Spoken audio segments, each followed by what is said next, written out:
आप निष्कर्ष बिहार देखना शुरू कर चुके हैं और मैं हूं आपके साथ अनुष्का। अगर आप फेसबुक पर देख रहे हैं तो हमारे चैनल को लाइक और फॉलो करें, और अगर आप यूट्यूब पर देख रहे हैं तो सब्सक्राइब जरूर करें। किस डर से भारत की ओर झुकने को मजबूर हुआ मालदीव? 6 महीने में ही ऐसा क्या हुआ कि आंखें तरे रहा मालदीव भारत के पैरों में गिर कर कह रहा, बचा लो बचा लो। देखिए इस खास रिपोर्ट में। भारत और मालदीव के बीच 6 सितंबर को 5वां रक्षा सहयोग संवाद नई दिल्ली में हुआ। इसमें भारत का प्रतिनिधित्व रक्षा सचिव गिरिधर अरमाने और मालदीव का प्रतिनिधित्व वहां की रक्षा सीमाओं के प्रमुख जनरल इब्राहिम हिल्मी ने किया। बैठक के दौरान दोनों देशों के बीच रक्षा संबंधों को बेहतर बनाने और चल रही रक्षा परियोजनाओं को तेज करने पर बल दिया गया। भारत और मालदीव की सेनाएं करेंगी संयुक्त अभ्यास। भारत और मालदीव की सेनाएं जल्दी ही संयुक्त सैनिक अभ्यास करेंगी, इस पर दोनों पक्षों में सहमति बन गई है। हालांकि इसका समय अभी तय नहीं हुआ है। समान हित वाले क्षेत्रों में उच्च स्तरीय क्षमता विकास वाली परियोजनाओं को लेकर आदान प्रदान तय किया गया है।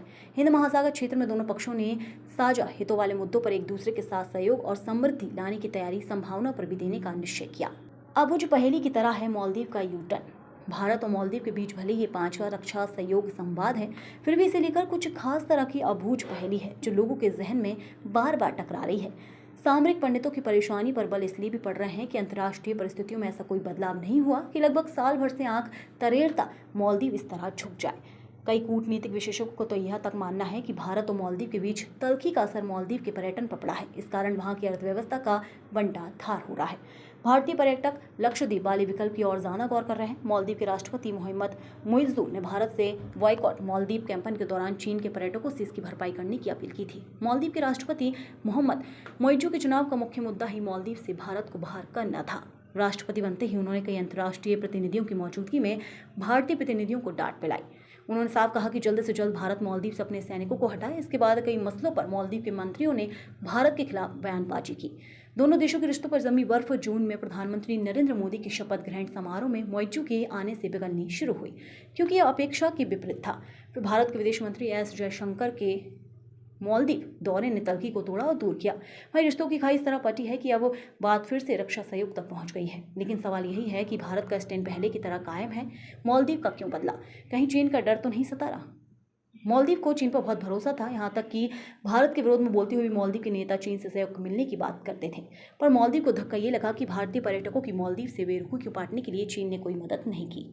निष्कर्ष बिहार एक ऐसा प्लेटफॉर्म बनकर आपके सामने आया है जहां आम सरोकार से जुड़ी हर खबर सबसे तेज और सबसे पहले आपके माध्यम से आप तक पहुंचेगी।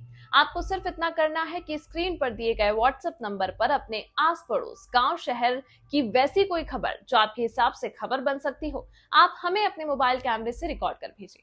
आपकी भेजी हुई खबर को निष्कर्ष बिहार की टीम द्वारा चयन कर आपके नाम के साथ सोशल मीडिया के हर प्लेटफॉर्म पर प्रसारित करने के साथ ही कुछ उम्दा चयनित खबरों को स्थानीय अखबारों के माध्यम से भी निष्कर्ष बिहार की टीम प्रसारित करवाएगी। हमारा उद्देश्य हर मोबाइल को न्यूज कैमरा, हर व्यक्ति को पत्रकार बनाकर आपकी खबर सब तक और सबकी खबर आप तक पहुंचाना है। खबरों के चयन में निष्कर्ष बिहार की टीम इस बात पर ध्यान देगी कि किसी खबर से किसी जाति धर्म की भावना आहत ना होती हो, अथवा कोई समाचार किसी भी राजनीतिक दल विशेष को फायदा पहुंचाने के उद्देश्य से राजनीति से प्रेरित ना हो, अर्थात उस समाचार से सामाजिक सद्भावना और शांति व्यवस्था को खतरा ना हो। प्रत्येक सप्ताह सबसे ज्यादा व्यू पाने वाली खबर के पत्रकार यानी आपको निष्कर्ष बिहार की ओर से सम्मानित भी किया जाएगा। सबकी खबर आप तक और आपकी खबर सब तक। ऐसी ही तमाम खबरों के लिए देखते रहें निष्कर्ष बिहार।